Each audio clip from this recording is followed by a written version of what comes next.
Hello नमस्कार दोस्तों, एक बार फिर से हाजिर हैं आपके सामने एक नए टॉपिक के साथ। दोस्तों, जैसा कि हमने लास्ट वीडियो में बात की थी CDDS यानी कंट्रोल ड्रग डिलीवरी सिस्टम के बारे में। आज दोस्तों हमारा यूनिट फर्स्ट का लास्ट चैप्टर और सेकंड चैप्टर है पॉलीमर्स। जो आपका ड्रग होता है वो पॉलीमर्स की लेयर में जो बंद किया जाता है और हमारा ड्रग डिलीवरी सिस्टम के पार्ट्स बनते हैं। तो आखिर वो पॉलीमर कैसा होता है, किस किस मटेरियल से बना होता है, ये सब जानेंगे दोस्तों आज की लेक्चर में। तो चलिए दोस्तों, बिना टाइम की बर्बादी किए बढ़ते हैं अपने टॉपिक की ओर। तो चलिए दोस्तों देखते हैं फार्मास्यूटिकल पॉलीमर्स क्या होते हैं। Polymers are the complex and large molecules usually with carbon building the backbone different from low molecular weight compound. In other words, polymers are very large molecules made when hundreds of monomers join together to form long chains.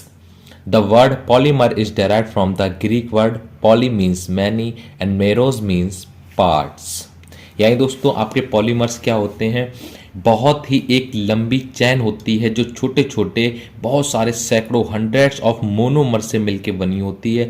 उस चैन को ही दोस्तों बोलते हैं polymer. और आपको जैसा पता है दोस्तों केमिस्ट्री में कि आपकी जब भी कोई चैन कंबाइन होती है, जुड़ती है दोस्तों, तो वो कार्बन के हेल्प से जुड़ती है। तो जो आपका कार्बन होता है वो आपका बैकबोन होता है पॉलीमर का। तो जो पॉलीमर दोस्तों वर्ड होता है वो हमारा ग्रीक वर्ड पॉली और मेरोस से लिया गया है, जिसमें पॉलीस का मतलब होता है मैनी और मेरोस का मतलब होता है पार्ट्स, यानी बहुत सारे छोटे छोटे मोनोमर्स के पार्ट्स आपस में ज्वाइंट होकर आपका क्या बनाते हैं, पॉलीमर्स बनाते हैं दोस्तों। ये आपकी डेफिनेशन है दोस्तों। फिर आता है आपका करेक्टरिस्टिक्स ऑफ आइडियल पॉलीमर। दोस्तों क्या क्या उसकी आपकी ऐसे करेक्टरिस्टिक होनी चाहिए पॉलीमर की जो हम लोग यूज करेंगे अपने नोवल ड्रग डिलीवरी सिस्टम में। तो क्या दोस्तों होती है, low density, low coefficient of friction, economical, low mechanical properties, can be produce transparent, good mould ability, good corrosion resistant.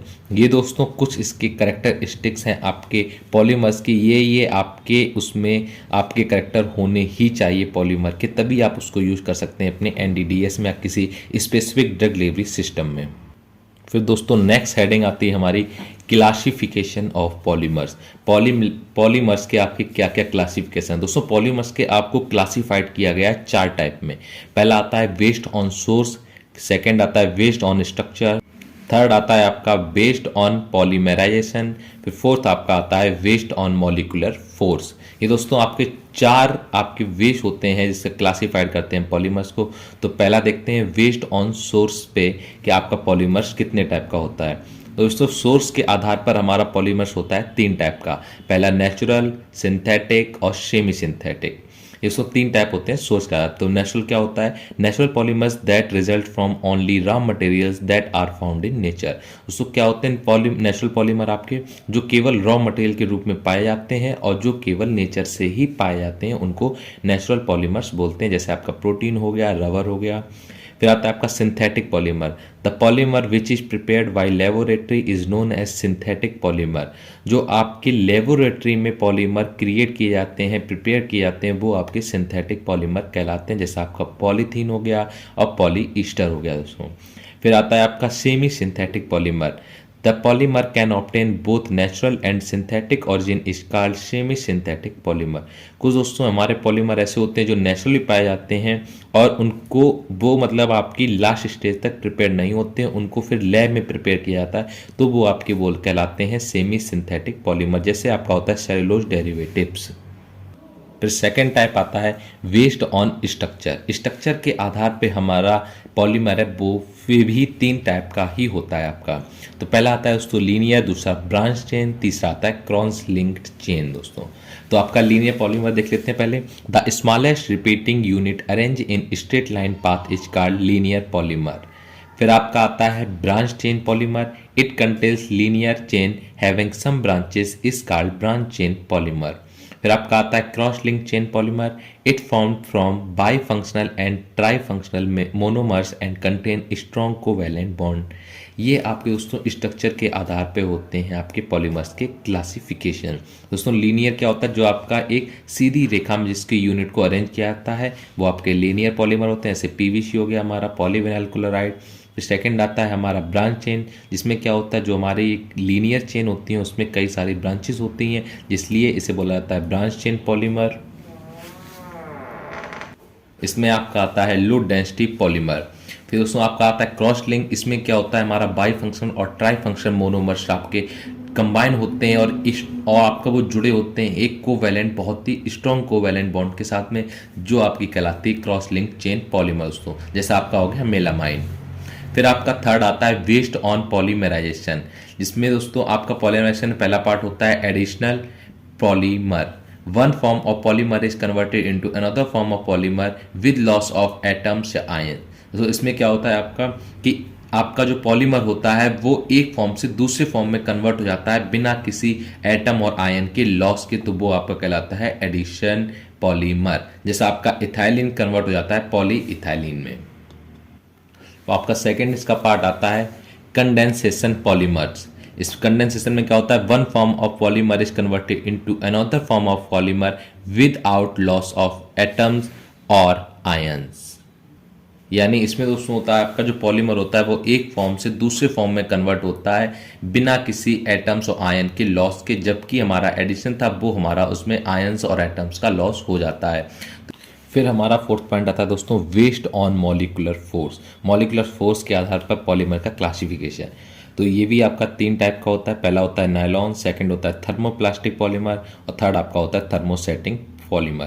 तो पहला नायलॉन होता है, nylon is used as a general name for all synthetic fibre forming polyamides like a protein structure. फिर second आपका आता है thermoplastic polymer, these are linear branched long chain polymer which can be softened on heating and reversible hardness on cooling repeatedly. फिर आपका आता है third thermosetting polymer, those polymer which have a special characteristic that when it react with heat then it will more harden. ठीक है, तो ये आपके होते हैं मॉलिकुलर फोर्स के आधार पर। जैसे आपका नायलॉन होता है उसे जनरल नेम में नायलॉन कहते हैं, लेकिन वो आपका सिंथेटिक फाइबर से फॉर्म पॉलीएमाइड्स होता है, जैसे आपके टायर हो गए। थर्मोप्लास्टिक दोस्तों क्या होता है, इनकी आप जो आपके ऐसे पॉलीमर होते हैं इनकी एक खास इनका एक खास करेक्टरिस्टिक होती है, वो स्ट्रक्चर इनकी करेक्टरिस्टिक ये होती है दोस्तों कि ये जब इनको गर्म किया जाता है तो ये बहुत ही सॉफ्ट हो जाते हैं, और जैसे ही इनको नॉर्मल टेम्परेचर पे कूल किया जाता है, ठंडा किया जाता है, तो ये ऑटोमेटिक बहुत ही हार्ड हो जाते हैं। फिर आता है जैसे आपका होता है पॉलीविनाइल क्लोराइड यानी पीवीसी। फिर आपका आता है थर्मोसेटिंग पॉलीमर, ये दोस्तों क्या होता है, इनकी एक स्पेशल कैरेक्टरिस्टिक क्या होती है कि जब इनको गर्म किया जाता है तो ये और ज़्यादा हार्ड हो जाते हैं, जैसा आपका जाता है वेक लाइट। फिर हम लोगों की नेक्स्ट हेडिंग आती है दोस्तों प्रॉपर्टीज़ ऑफ पॉलीमर। पॉलीमर की क्या क्या प्रॉपर्टीज़ होती हैं, तो इसकी दोस्तों बहुत सारी प्रॉपर्टीज़ होती हैं, कुछ हम लोग पढ़ेंगे। जैसे आपके हो गए melting point and boiling point, hardness, density, heat capacity, tensile strength, crystallinity, elasticity, permeability, bonding and reactivity. तो पहला दोस्तों पॉइंट आता है melting point and boiling point. Polymers have a high melting point and boiling point. Longer the chains of polymer increase its melting point and boiling point. Second आपका आता है hardness. Hard polymers resist the penetrations of hard substance into them. It has high property of hardness. फिर third आपका आता है density. Polymers are classified into high density polymers and low density polymers based on the density differences. Fourth आता है आपका heat capacity. The polymers act as an insulator of heat. The stiffness of molecule decides a polymer is a good conductor of heat. फिर fifth आता है tensile strength यानी तन्यता, जैसे तार का गुण भी कहते हैं, इसे तार बनाए सकते हैं कि नहीं। The strength of a polymer to elongate without breaking is its tensile strength। फिर सिक्स आता है crystallinity। Polymers with less crystallinity are more useful as they are brittle। This property is based on the type of arrangement of polymeric chain। Seventh आता है elasticity। Polymers with weak intermolecular bonds stretch to a greater extent and are more elastic। फिर आठवां point आता है permeability। This is a tendency of particles to pass through the polymers. For example, low density polyethylene is less permeable to air, so it is used to pack food items। Ninth आता है आपका bonding and reactivity। The strong covalent bond and other weak force such as hydrogen bonding between the particles of polymer determine its property like reactivity। ये दोस्तों आपकी कुछ हो गई properties of polymers, जो हम लोगों ने समझ ली हैं दोस्तों। उम्मीद करते हैं आपको भी समझ में आएगा, इसमें कुछ समझने के लिए है नहीं, बहुत ही सिंपल लैंग्वेज में दोस्तों इसकी जो लैंग्वेज है, इसकी जो थ्योरी है वो मैंने लिखी है। उम्मीद करते हैं आपको समझ में आएगा। अगर नहीं समझ में आया हो तो एक बार आप इसे ध्यान से पढ़िएगा, जरूर समझ में आएगा। कोई इतनी हार्ड इंग्लिश नहीं, इसलिए दोस्तों मैंने इसे हिंदी में भी नहीं बताया है। फिर आपका आता है advantages of polymer.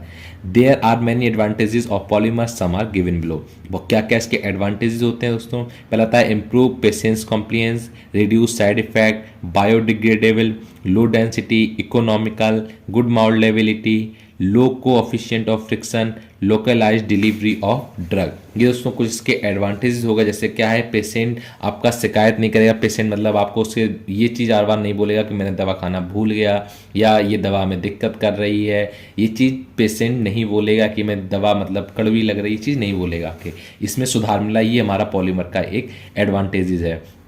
Reduce side effect, यानी इसके साइड इफेक्ट भी इससे बहुत ही रोके जा सकते हैं। अगर ऐसे कोई दवा है वो अगर आपका स्टमक में जाने से साइड इफेक्ट करती है, अगर वो स्टमक में डाइल्यूट हो रही तो वो आपका साइड इफेक्ट शो कर रही, तो हम लोग क्या करते हैं, पॉलीमर की कवरिंग करके ड्रग के ऊपर वो आपको डायरेक्ट इंटेस्टाइन में ही उसे डिजोल्व करते हैं, जिससे क्या होता है जो हमारे साइड इफेक्ट हैं उससे हम बच जाते हैं या फिर हमारे साइड इफेक्ट कम हो जाते हैं। तो ये दोस्तों इसके कुछ एडवांटेजेस थे। अब देखते हैं कुछ इसके डिसएडवांटेजेस। तो नेक्स्ट हेडिंग आती है दोस्तों डिसएडवांटेजेस ऑफ पॉलीमर। इसमें दोस्तों क्या क्या कुछ डिसएडवांटेजेस भी हैं। अगर एडवांटेजेस हैं दोस्तों तो हमारे डिसएडवांटेज तो होंगे ही। तो क्या क्या डिसएडवांटेजेस हैं वो देख लेते हैं। Low mechanical properties, high initial drug release, low density, easily breakable, low molecular weight और स्लो डिग्रेडेशन रेट। यानी दोस्तों इसमें क्या है, जो आपकी दवा डिग्रेड होती है वो आपका उसका रेट है वो स्लो होता है। ये आपका बहुत ही जल्द टूट जाती है। लो डेंसिटी, इसकी डेंसिटी बहुत ही कम होती है और आपके स्टार्ट में जो ड्रग होती है वो बहुत ही ज़्यादा रिलीज होती है। ये कुछ इसके डिसएडवांटेजेस थे। तो दोस्तों उम्मीद करते हैं आपको लेक्चर पसंद आया होगा। अगर दोस्तों लेक्चर समझ में आया तो अपने दोस्तों को भी आप शेयर कीजिएगा, जिससे उनको भी हैंड रिटन नोट, जैसे मैं बोलता रहता हूँ आपको, उनको भी प्रोवाइड कर सकें आप। और दोस्तों आप लोग एज इट इज़ नोट बनाइएगा, बिल्कुल ऐसे तैयार कीजिएगा, आपके नंबर नहीं कटेंगे, इस चीज़ की मैं गारंटी लेता हूँ। बस केवल अपनी आप हैंड राइटिंग सुधारिएगा और अपने कुछ एक्स्ट्रा मस्त उसमें बीच में यूज़ कीजिएगा दोस्तों। कोई इतनी मैं हाई जैसे इंग्लिश में आपको नोट्स बना के नहीं प्रोवाइड कर रहा हूँ दोस्तों, जो बहुत ही इसकी इंग्लिश हाई होती है। नॉर्मल दोस्तों जो यूपी बोर्ड से हैं या फिर जो हिंदी मीडियम्स बच्चे पढ़े हुए उनके लिए बहुत ही आसानी समझने वाली दोस्तों हिंदी, आप इंग्लिश समझ सकते हैं, हिंदी आराम से कन्वर्ट कर सकते हैं। और जो बाकी CBSE या ICSE बोर्ड्स वाले बच्चे हैं दोस्तों वो तो आराम से समझ ही लेंगे। तो ठीक है दोस्तों, तो हम उम्मीद करते हैं कि ये सभी बच्चों के लिए ये नोट्स आपके इम्पोर्टेंट रहें, आपके यूजेबल रहें। तो दोस्तों चलिए मिलते हैं हम लोग नेक्स्ट वीडियो में, और हम लोग नेक्स्ट वीडियो में बात करेंगे दोस्तों अपने NDDS की सेकेंड यूनिट माइक्रो इनकैप्सुलेशन में। तब तक के लिए नमस्कार।